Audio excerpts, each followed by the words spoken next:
Is Kiyan Anthony coming to Syracuse? And what are some elite transfer portal targets left?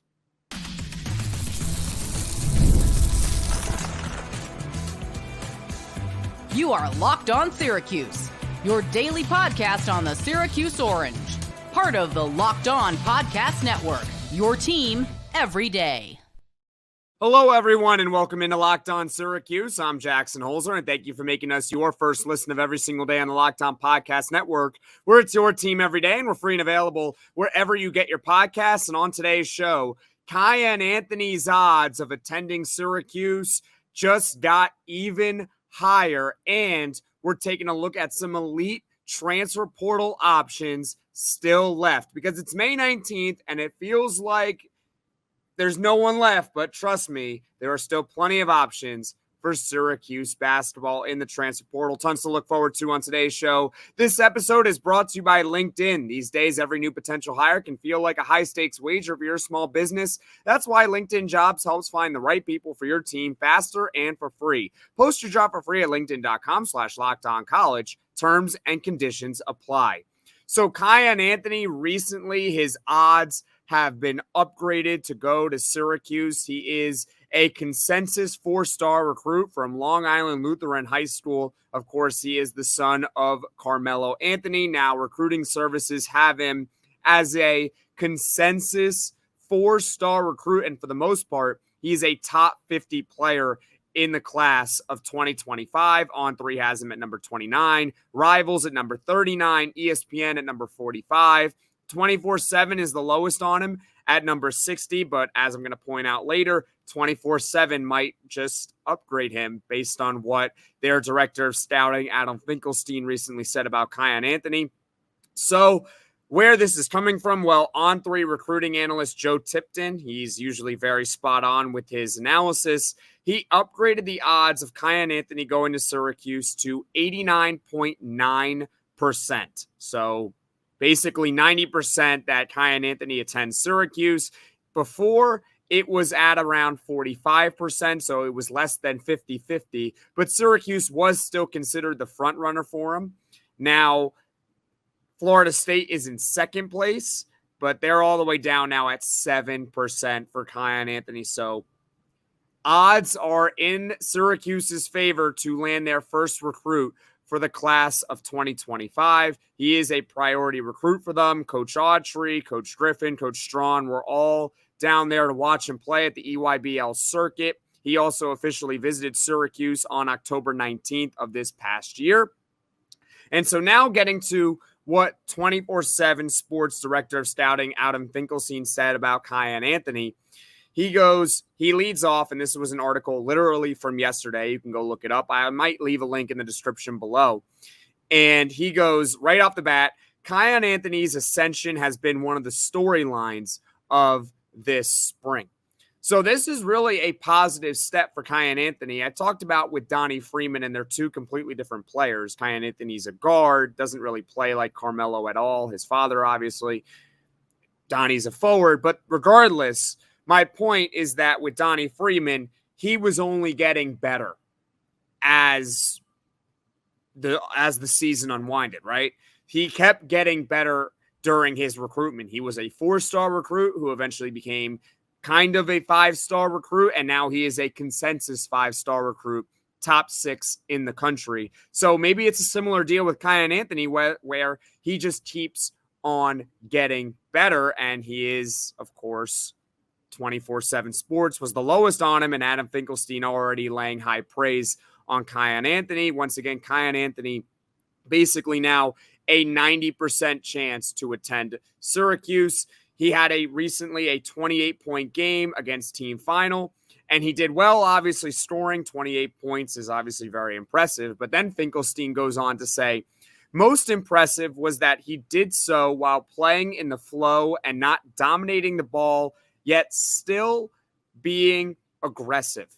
So very interesting. Kiyan Anthony, one of the most talented players in the EYBL, obviously. He was scoring a lot, but he wasn't forcing anything. He was playing with the offense and getting his buckets like he does. That just proves that he's very talented and he can play within a system, right? You want players that can adapt to their system. Kiyan Anthony was playing in that. So that really is it for Kiyan Anthony in terms of, he's 90%. As far as the rest of the class of 2025, because I know you guys might be a little bit curious on that. So I looked on On3 to see where Syracuse was also leading. And they are in the lead for combo guard from Maryland, Tyler Jackson, who is a 4-star recruit. And they are also in the lead. I believe this one's about 70% for Matt Gilhool. So he's a power forward 4-star recruit, which is interesting because Coach McNamara was basically his primary recruiter, and obviously now he's at Siena. So On3 still has them in the lead for Matt Gilhool at 70%. And they're also above 50% for Tyler Jackson. Now, I know a lot of you guys might be a little bit curious about Sadiq White. He is probably the number one target for Syracuse along with Kiyan Anthony in the class of 2025. And they're in 4th for Sadiq White, which doesn't sound that great. 4th place. But did a little bit more digging on it. And they put him at 15%. Again, not great. But first place is South Carolina at less than a quarter. So 23%. So the first place team is South Carolina at 23%, and Syracuse is sitting there in 4th at 15%. That just tells you that the recruitment for Sadiq White is wide open. There really is no front runner at this point.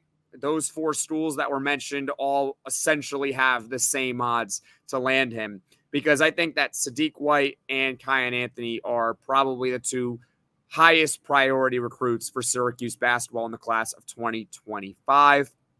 So just to recap for you guys, Kiyan Anthony to Syracuse, according to On3 recruiting analyst Joe Tipton, has the orange at landing Kiyan Anthony at around 90%, which was an upgrade from 45% just yesterday. He is basically a top 50 prospect in the class of 2025. And of course, he is the son of Carmelo Anthony. So it's not official. Syracuse has not yet landed Kiyan Anthony, but the odds are looking really, really good to land their first player in the class of 2025. Now, coming up, we shift away from high school recruiting and we'll go back to the transfer portal. When you're hiring for your small business, you want to find quality professionals that are right for the role. That's why you have to check out LinkedIn Jobs. LinkedIn Jobs has the tools to help find the right professionals for your team faster and for free. And LinkedIn is a tool that I use all the time to find the latest job opportunities. But LinkedIn isn't just a job board. LinkedIn helps you hire professionals you can't find anywhere else, even those who aren't actively searching for a new job, but might be open to the perfect role. In a given month, over 70% of LinkedIn users don't visit other leading job sites. So if you're not looking on LinkedIn, you're looking in the wrong place. On LinkedIn, 86% of small businesses get a qualified candidate within 24 hours. Hire professionals like a professional on LinkedIn. LinkedIn knows that small businesses are wearing so many hats, it might not have the time or resources to hire. LinkedIn is constantly finding ways to make the process easier. They even just launched a feature that helps you write job descriptions, making the process even easier and quicker. 2.5 million small businesses use LinkedIn for hiring. Post your job for free at linkedin.com/lockedoncollege. That's linkedin.com/lockedoncollege to post your job for free. Terms and conditions apply. Are you watching Fox Sports or ESPN, your TV all day? Have to turn down the volume with all that shouting? Make the switch to Locked On Sports Today, a free 24/7 sports streaming channel program for you every day to bring you the biggest stories without all the streaming. Locked On Sports Today brings you can't-miss analysis, opinions, and news, streaming 24/7 on YouTube or the free Amazon Fire TV channels app. Part of the Locked On Podcast Network, your team every day. Welcome back, everyone, into Locked On Syracuse. I'm Jackson Holzer, and on today's show, we've talked about Kiyan Anthony's odds of attending Syracuse are up to 90%. I told you guys what scouts are saying about Kiyan Anthony, gave you a little bit of an update about the rest of the prospects in the class of 2025, Sadiq White, Tyler Jackson, Matt Gilhool. I do have an earlier podcast from a couple months ago. Really, I think it was just last month, actually, giving you more of a rundown of the class of 2025. But now it's time to talk more transfer portal for Syracuse basketball, because the class of 2025 might be great, but it cannot help Syracuse for next season. But you know what can help Syracuse for next season?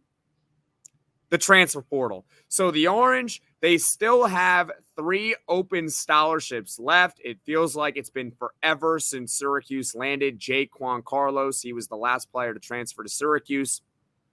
And I know a lot of people are antsy. We want some news. We want Syracuse to land someone because it's been a while and they have all these spots remaining.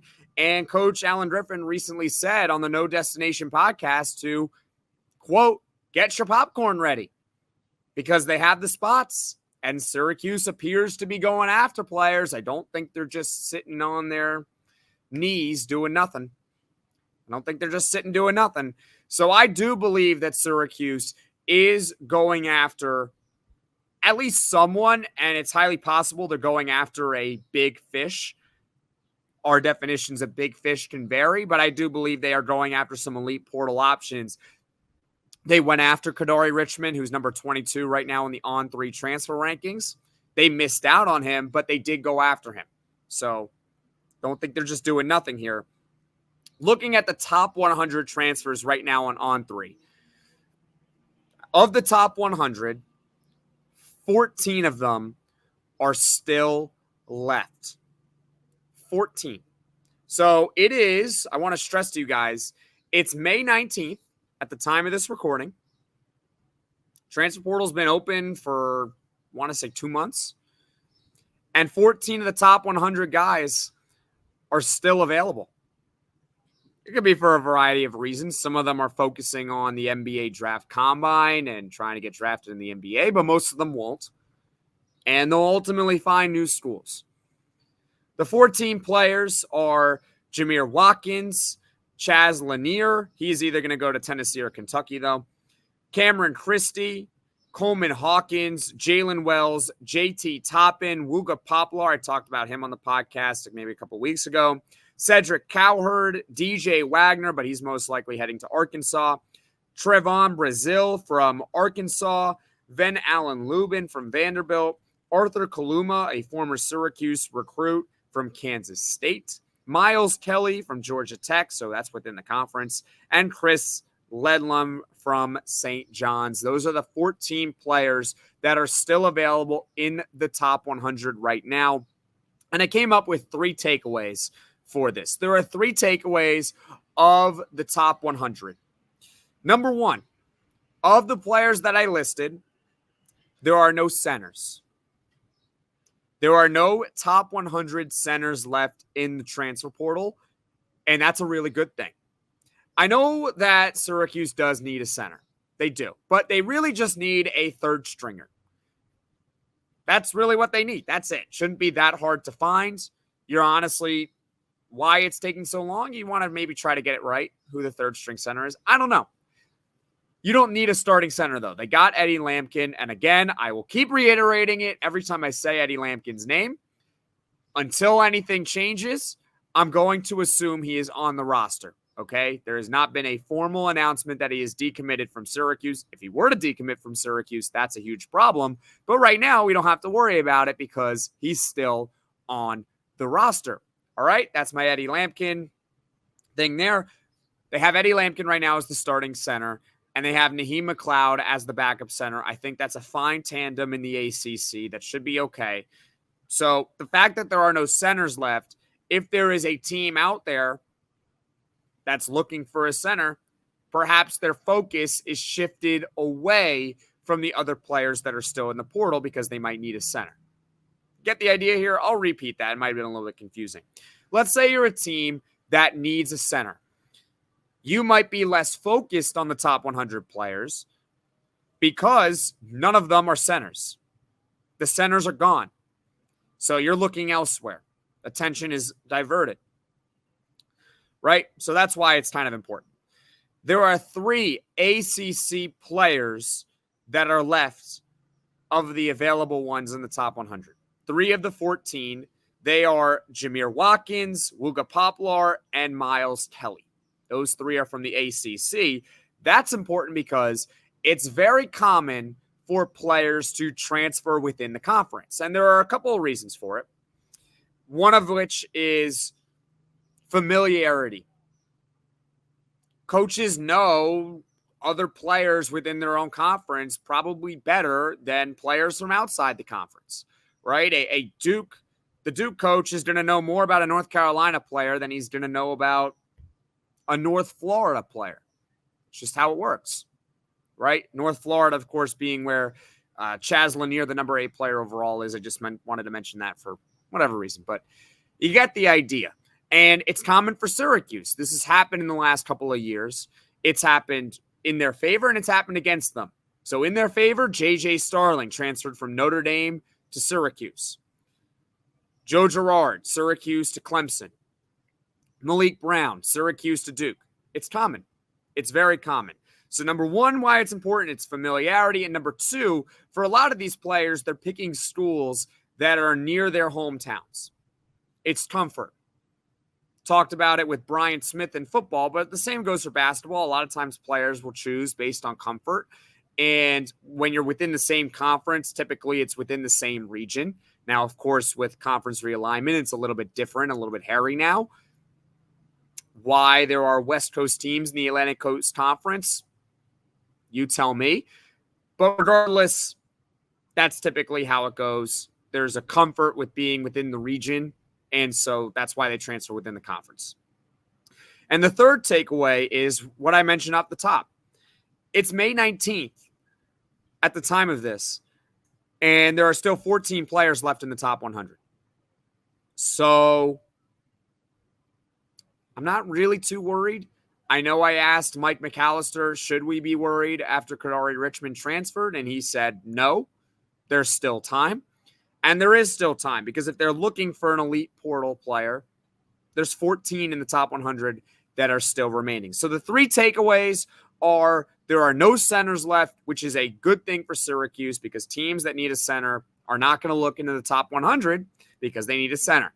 There are 3 ACC players, which is important because it's common for players to transfer within the conference, and a little bit more relaxed maybe than most about the progress in the transfer portal because it is May 19th, and there are still 14 players remaining in the top 100. Now, coming up, of the 14 players that I mentioned, who are the 3 that I think fit really well for Syracuse? It's winner take all time in the NBA and NHL, and FanDuel is giving you a shot to bring home a big win of your own. Right now, new customers get $150 in bonus bets with any winning $5 bet. That's $150 to bet on spreads, money lines, player props, and more. And Syracuse football fans, for those that are very optimistic, you can go on FanDuel right now and bet the Orange to win the ACC at plus 4,500. If you're one of the folks that have Syracuse winning 10-plus games, this is a bet that I highly suggest you making because typically teams that win their conference win at least 10 games. So why not take a stab at plus 4,500 for Syracuse football to win the ACC? All you got to do is visit FanDuel.com/lockedon and make every playoff shot count. FanDuel, America's #1 sportsbook. Locked On has launched the first ever national sports 24/7 streaming channel on YouTube, and now it's also available on Amazon Fire TV in the free Fire TV channels app. Locked On Sports Today is here for you 24/7, covering the top sports stories of the day with the local experts of Locked On, plus our national shows covering every league. Find Locked On Sports Today now available on the free Fire TV channels app. Welcome back, everyone, into Locked On Syracuse. I'm Jackson Holzer, and on today's show, we've gone over Kiyan Anthony's odds of attending Syracuse going way up to nearly 90%. And then I discussed some of the takeaways of the top 100 players that are still left in the transfer portal right now. Who are 3 guys that I think fit Syracuse? Let's do it. Number 1, Cameron Christie, he is a Minnesota guard. He's going to be a sophomore next season. He is currently number 14 overall in the On3 transfer portal rankings. Last year, he averaged 11 points, 4 rebounds, and 2 assists per game, which isn't, the greatest thing in the world, but it's okay. In the Power 5, obviously. He started 26 of 33 games for Minnesota. He shot only 40%. But if you recall, I said that Syracuse needs shooting. He shot 39% from 3. So this guy is a sniper. 39% from 3. He is at the NBA draft combine right now. And apparently he is listed as a do not contact. So that just means he's in the transfer portal and don't talk to him. I always get a kick out of that because it takes 2 to tango. You need the school to agree to take you on, and then you also need to agree to go to the school. Never really understood that. But you know what? He says that he wants to focus on trying to get drafted in the NBA, but if he does not, he's certainly an option for Syracuse basketball next season. Shoots 39% from 3 in the Power 5 as a freshman. They need shooting, right?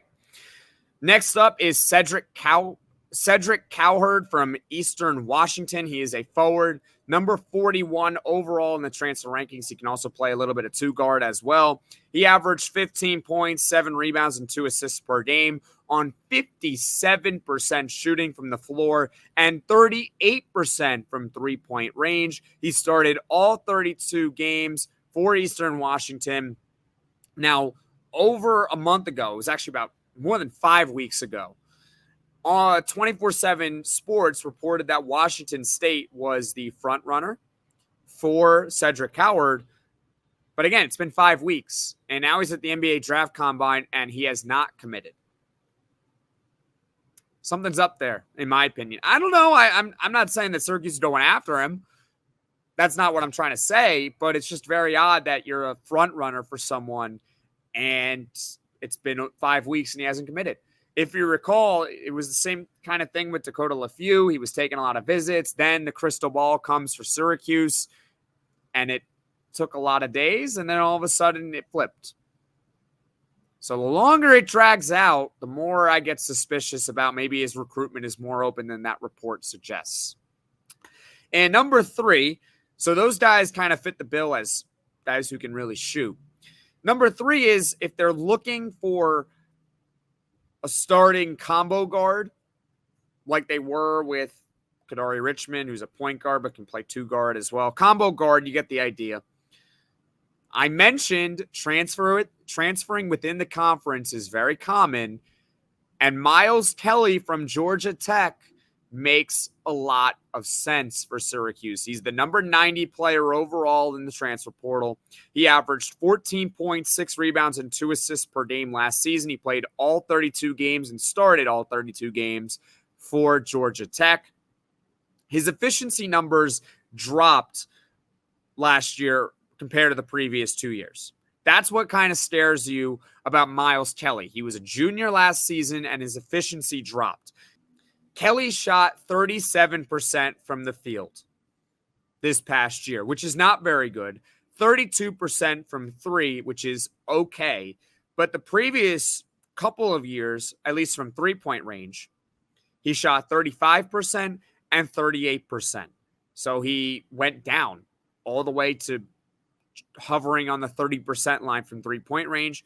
But if you can get the Miles Kelly that returns to the above average 3-point shooter, 35 to 38%, this is a fit that makes perfect sense. A starting combo guard that can shoot the 3 ball and is ultra athletic, kind of like a facsimile to Judah Mintz. That's what Miles Kelly really is. So the 3 fits that I see from Syracuse right now of the top 100 players still remaining: Cameron Christie from Minnesota, Cedric Coward from Eastern Washington, and Miles Kelly from Georgia Tech. So that concludes the elite transfer portal options. Now I will also like to acknowledge some Syracuse lacrosse. The men's lacrosse team today, so I'm recording this on May 19th. So today, lost to Denver 10-8 in the quarterfinal It was their best finish in a season since 2017. So that's some positive news for Syracuse men's lacrosse. But they still have not made a Final Four since 2013 and haven't won a national championship since 2009. So it's been a while for men's lacrosse. It was a good season to get back into the NCAA tournament, get into the quarterfinal, but just couldn't beat a better Denver team. Hopefully they can regroup for next season. Women's lacrosse is still alive. They beat Stony Brook 15-10, and then they beat Yale 19-9 to advance to the Final Four once again. And they're going to play Boston College Friday at 5:30. Boston College has beaten Syracuse 6 straight times. For whatever reason, they just can't beat them. So hopefully, Syracuse women's lacrosse can clear the hurdle of beating Boston College and win the program's first ever national championship. And to be honest with you, it feels right.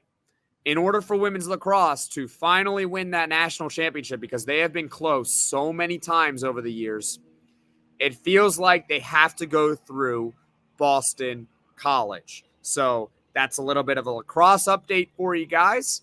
Thank you so much for watching. Thank you so much for listening. If you like this video, click that like button. And if you really liked it, subscribe to the channel. Turn on those notifications so you know right away when I'm dropping the next podcast. And who knows?